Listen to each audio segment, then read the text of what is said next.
time this occurred? We had a shot spotter 11:30 p.m. 11:30? Yeah.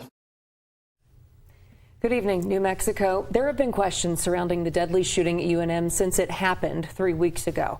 And the more information we get, the more confusing the events of that night have become. And that goes for the police video we just obtained last night. What officers say and do in some of those recordings only serves to really further muddy the timeline of how investigators finally found a teen dead in a dorm room. Cassie Foote has been looking through all those clips again today, trying to see if they can help connect the dots here. And Cassie, we're trying to piece together if everything was communicated, maybe when it should have been that night. Yes, and the video gives us a better idea of when UNM police got to the dorm and finally got into the room where 14-year-old Michael Lamont was killed.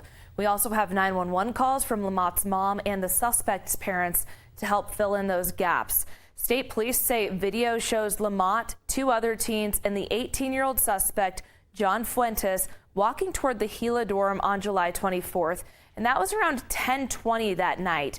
Then, just before 1 the following morning, Fuentes' mother called 911, panicked, saying her son was hallucinating on top of a building. Freaking out. It's like that something must have been laced. I didn't even know he was doing drugs. So and no one knows where he's at.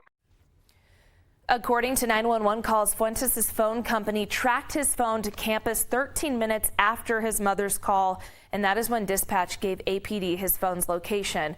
The victim's mother was also calling 911 that night, asking for police to help find her son. There's no documentation showing the times of those calls.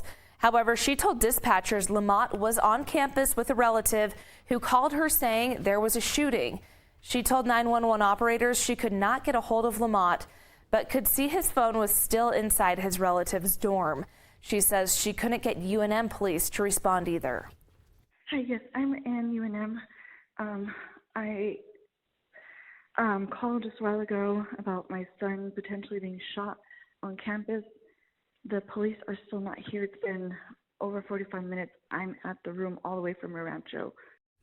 So we can see on UNM police body camera video, Lamont's mother was still outside the dorm when UNM police finally arrived. That would have been at 3 o'clock in the morning. And that's when officers go to Lamont's relative's dorm room and they try to find a key for at least 10 minutes. They had no idea that Lamont was dead behind that door. Then around that same time, another officer's video shows him talking to Lamont's mother outside. That's at about 3:08 a.m. She asks what's taking so long. He says they can't get into the room. And that's when she points out that there's a broken window and leads them to it. At 3:15, we see officers go to that window and climb inside that dorm room. And that is when they discovered Lamont had been shot in the head. Or Gila 117, GSW, head back of the head. Looks 10-7.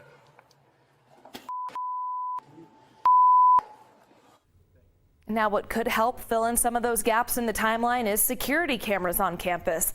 However, a UNM officer told another first responder that night that they don't actually have access to the cameras in the dorm hallways.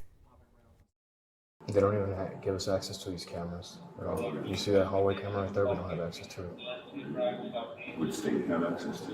No. Like, they're a private company and they just don't want us to have access at all. So I reached out to the company who owns those cameras, American Campus Communities.